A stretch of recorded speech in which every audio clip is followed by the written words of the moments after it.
Howdy, folks. Thanks for tuning in today. Wanted to try something a little bit different and wanted to actually share kind of my personal experience with religion, spirituality, and how this can set you up for a successful 2023. So basically, I want to give a little background first and then kind of discuss why I think it's a benefit to have some belief in something greater than yourself. I'm not really attuned to any specific doctrine.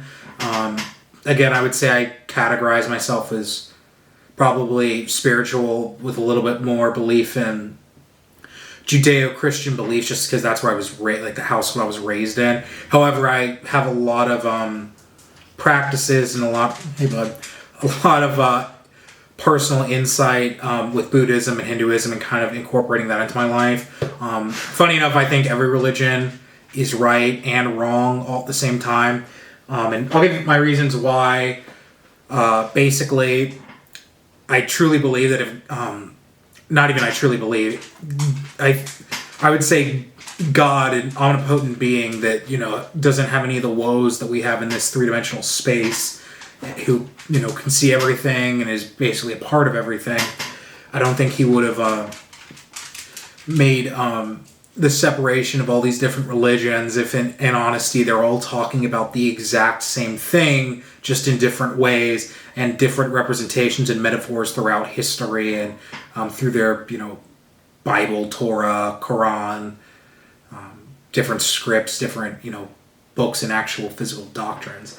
Now, funny enough, I think, and I don't even think, you can literally see how this has affected the world and how you have certain, religious organizations really taking advantage of, this setup, because it's ultimately like you're paying alms or to the church. One great example is the Catholic Church. I am, believe everybody can, have their own religion and believe what they want.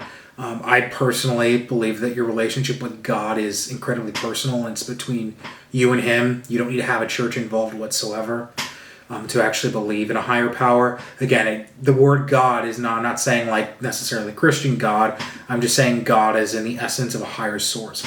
This can be Allah. This can be, I think Jehovah is the Jewish representation of God. Oh gosh, I forgot. Indra, his name's not Indra, Shiva. Shiva's another one.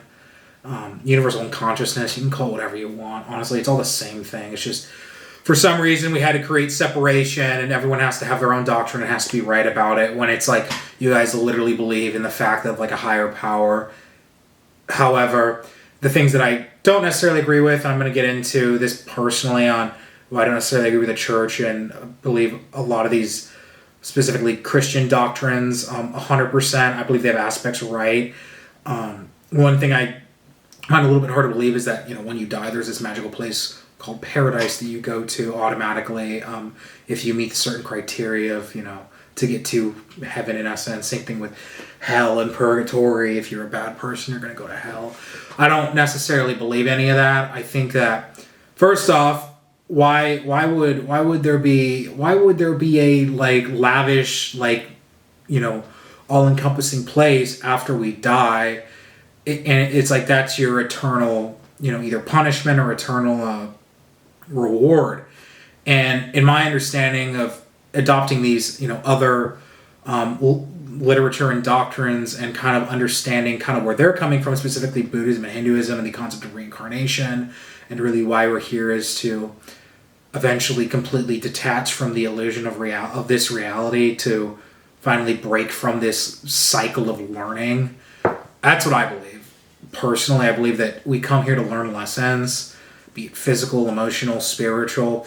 Ultimately, it comes back to our soul or our being, not this body, not our mind, our physical essence, which is literally, you can call it a soul, you can call it whatever you want. Hey, bud, what are you doing? Sorry about that. You can call it a soul, you can call it life force, whatever.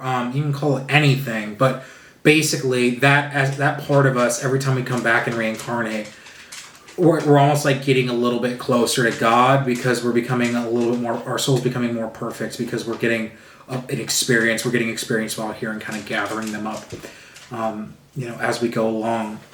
And I think the concept of heaven really is the eventual release from that cycle of reincarnation, and you're going back to the concept of perfection holistically with God. So you're no longer reincarnating into these experiences. You've had all the experiences, and now you're back, as a part of God.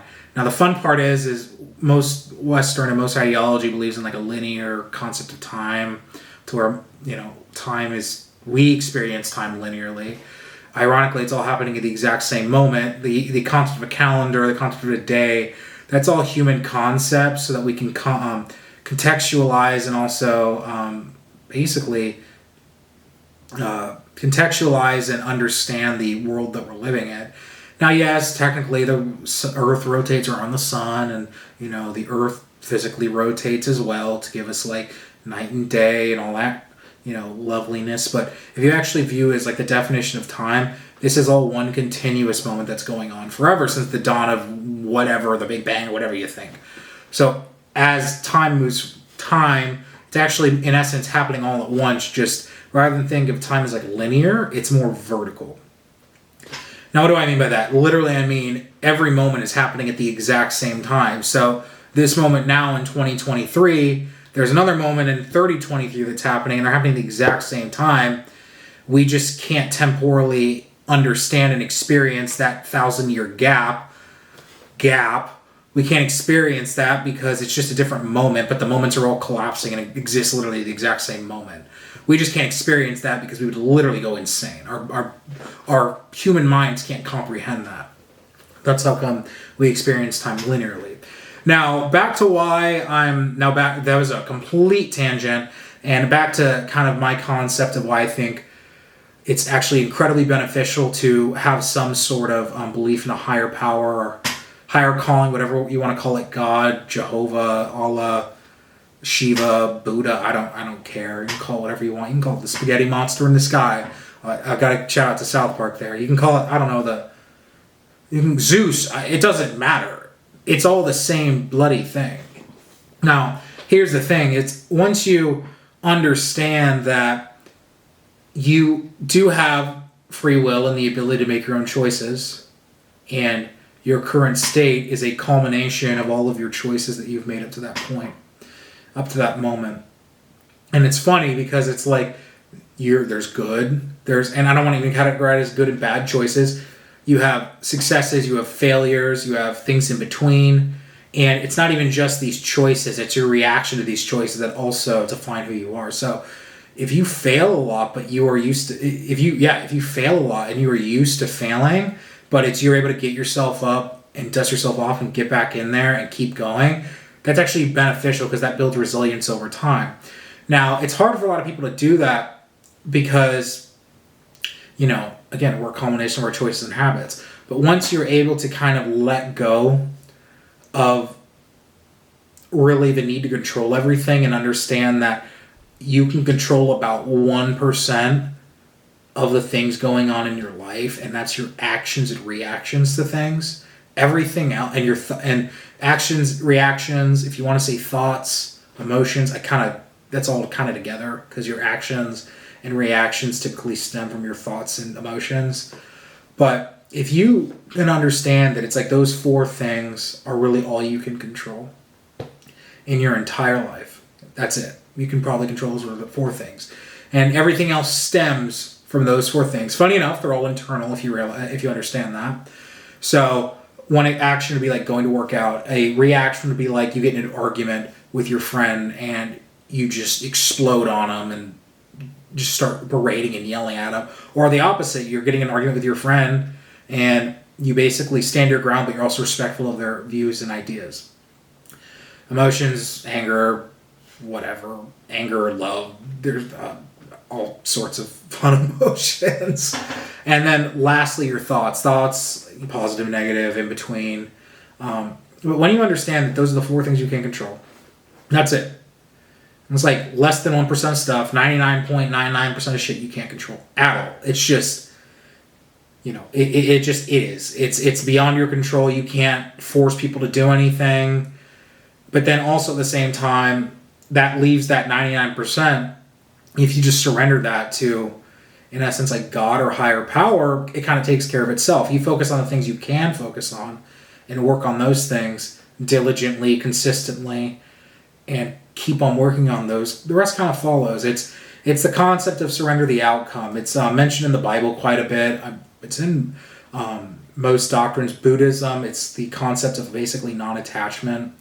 And it's very interesting. It's one example of the Buddhist doctrine. It was I cannot remember the book off the top of my head. I will do a review on it. That was really good. It was just a very simple introductory book on kind of the Buddhist doctrine. And it's the concept of like having non-attachment to things. So basically, for example, like let's say you have a glass and you get angry because then like you get angry when that glass breaks. But if you already understand that there is nothing that has permanence in essence. Impermanence is kind of the state of everything because everything's changing and things, will eventually go away. If you can understand that, the glass is eventually going to break, regardless of if you broke it or someone else broke it or, 100 years from now it breaks. It's eventually going to no longer be permanent. It's impermanent.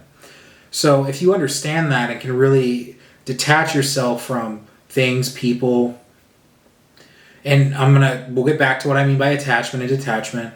You can understand that there is no permanence in anything. This body will eventually die. So in essence, it's like you could, get married and love your partner, love your wife wholeheartedly and fully. That will eventually end. One of you are eventually going to pass on. So it's the understanding that I don't want to call it death, but physical death is inevitable. The beautiful part about that is you're a being that will never die. And what I mean by that is it doesn't mean this body's immortal. It doesn't mean that you can go, run out like Wolverine with your claws like "Rawr," and just start going ham because you can't die. You're healing instantly and all this nonsense. Nah. But your soul's immortal, and that's just going to move from one place to the next. Energy can't be created nor destroyed based on the laws of thermodynamics. And based on the laws of physics, energy can't be created nor destroyed. And since we are technically all atoms, and atoms are made of energy, we cannot be created nor destroyed in essence. This body is just a part of the whole. It's not the whole part. So understanding and really getting that rooted in yourself and knowing that, yes, this body has a form and that form will eventually die. You're not going anywhere. You will maybe reincarnate as whatever. You'll reincarnate as something else. You might enter a different plane of existence. Who freaking knows? I don't know what's going to happen to you after you die. But my understanding, and it's minimal, but my understanding of physics, my understanding of most religious doctrines, and my understanding of, my just kind of synthesizing this knowledge together has kind of led me to this conclusion that once you can surrender the outcome and just focus on the things that you want to focus on and that your purpose is here, the 99% of stuff takes care of itself. That's what surrendering the outcome really means. It's not worrying about the things you can't control. It's leaving that up to the universe and then taking on the opportunities that it presents to you.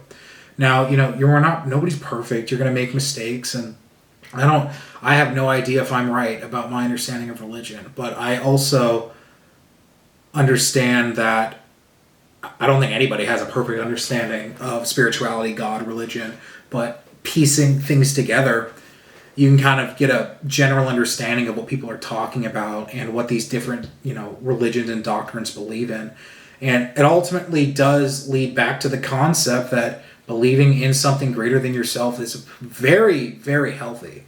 It's they've done studies that showed happiness levels and emotional and mental stability corresponding with religion and spiritual values and how basing yourself. And that's the thing. I'm not saying you have to go out and find a religion. I actually don't promote doing that. If you want to go, church shop, church, I don't know, shopping is not the right word, but, church going and try a few different churches to see if you maybe find a community. I do promote that. I do think church provides a community, but I don't think that you need to go to a church to have a relationship with God or have any sort of spiritual grounding. My spiritual practices mostly consist of meditating. I meditate every day for at least 30 minutes. It's just super beneficial. It helps basically center myself and kind of just work through any things that need to be worked through at that moment and just really focus internally. I wouldn't really call them like the traditional, laying, praying, like putting your hands together and getting on your knees and like prostrating yourself before God. And I don't pray like that, but I will when I do show gratitude throughout the day and do little like prayers just consciously. Just thanking God for whatever's going on in my life, or thanking the universe for just being grateful for what's going on. And usually before I go to bed, not every night, but most of the time I'll do a little just gratitude prayer, just lay in bed and just like to talk for, not actually talk, but have an internal monologue for a minute and just kind of voice, how the day went. I also journal at the end of the day, which I kind of view as almost a spiritual exercise. I go through and kind of discuss the highlights, the highlights of the day, the low parts of the day, things that I wish I could improve. So I kind of keep myself available, but I also in that I thank everything to God. It's because like once you really understand that you only can control about 1% of the things going on in your life, and again that's your actions, reactions, emotions, and thoughts, which basically all roll up into the same thing. When you understand that, you really can detach from needing to be right all the time, needing to have the greatest house, needing to have a ton of friends. You focus more on being grateful for the things that you do have, and then when the things that get presented in your life, you are ready for them and take that opportunity. And not everybody does, but it allows you to clear your mind so that you can. And back to the reason of this video, why I think having a strong spiritual base for 2023 is great. It allows you to build on your success. It gives you something to look forward to. You know that you're not in this alone. And that's what I think a lot of people right now, especially myself personally, I remember going through life because when I was younger, and I'm going to discuss this in another video, I had my mother passed away from cancer, and it's funny, my name's Jonah. I did the exact same thing that Jonah did in the Bible, and basically just turned my back against God, and I hopped on that ship and just tried to get as far away as possible because I wanted nothing to do with him. After my mom passed, I was basically like, you took a good person from me, so why should I listen to you, Lord? And the funny part is after that, everything kept on leading back to like, you need to adopt some sort of spiritual practice into your life. And funny enough, I turned 28 about like a month and like a half a month ago, and I really kind of got back into the concept of spirituality and really dove back into it. I would say about a year ago, or not a year ago, a little bit over that, about like 2-3 years ago, I really started to dive back in and tried to find some semblance of a higher calling or peace or something, and went to a few different churches, and ultimately I just decided that wasn't the best for me. I just didn't really align with the communities that I was going with. It was just like I didn't quite understand why I needed to, sing and praise God in a building form when I'm like, I sing and praise God every single day with myself, like literally by myself. That's how I praise the universe or whatnot. So it's been great. It's really provided, honestly, like just such clear vision on what I want to do with my life, but even more so than that, just not having to really worry about anything, because I truly it's not even feel, it's like I truly think and believe that I am protected and I am looked after by God. And even when the hard things happen, like I got laid off recently. I got laid off just before Thanksgiving. Even when things like that happen, it's like I'm not sad about it. I'm not defeated about it. I understand. It's like, all right, stuff happens. It's out of your control. There was a reason for it. I don't know the reason at this time, but there was a reason, and we're going to use that and keep moving forward. And funny enough, when that happened, when I got laid off, I was actually, I don't want to say I was happy, but I was not disappointed. I was very accepting it. I was like, okay, I can use this opportunity to focus on my business. I can use this opportunity to really focus on growing financially myself rather than, hopping to another job. And it also gave me some time to like really focus on, if I do want to find another 9-to-5 job, I have plenty of time to do it, and I can also find something that I really, really want to do. So, funny enough, some of this might just sound like mindset, and I like to call it like the woo stuff, but I truly, truly think that just letting yourself, even just trying for like a week, give yourself like 24 hours and just, say 3 things you're grateful for, and that's it. Like, start with that. I mean, start small and then figure out things that work for you and grow into it. Because, I mean, there's like a million different spiritual practices and religious practices out there. Start with something that you think would work. If it doesn't, move on. And another thing. And you might find a few things that you like. Like I mentioned before, I like to meditate, which is honestly one of the... I truly think that people, if they meditated for like 50 minutes a day, would make all the difference in the morning. And that's just focusing on your breathing. You don't have to do any type of guided meditation or anything like that. But yeah, meditation, I journal basically at the end of the day, kind of just do a recap of what happened, and and then just mindfulness, mindful gratitude throughout the day, and basically praising the universe or God or whatever personally, and building that relationship and repertoire between us. So thanks for joining today. If you like the video or like any of the content, I would really appreciate you hitting that like button. It helps with the algorithm. Also, if you don't mind subscribing, if you want to see any future content, that also really helps this channel grow. I'm trying to just get this message out to as many people as possible. And then lastly, hit that notification bell. That'll notify you of any future videos. And then finally, I already said finally, but I'll say it again. If you want to have any points or want to have any discussion, please leave a comment below. I respond to every single comment that I can. And honestly, I really want to have that conversation. So thanks for hopping on today. And I look forward to a conversation. Otherwise, look for a new video tomorrow. All right. Thank you. Bye.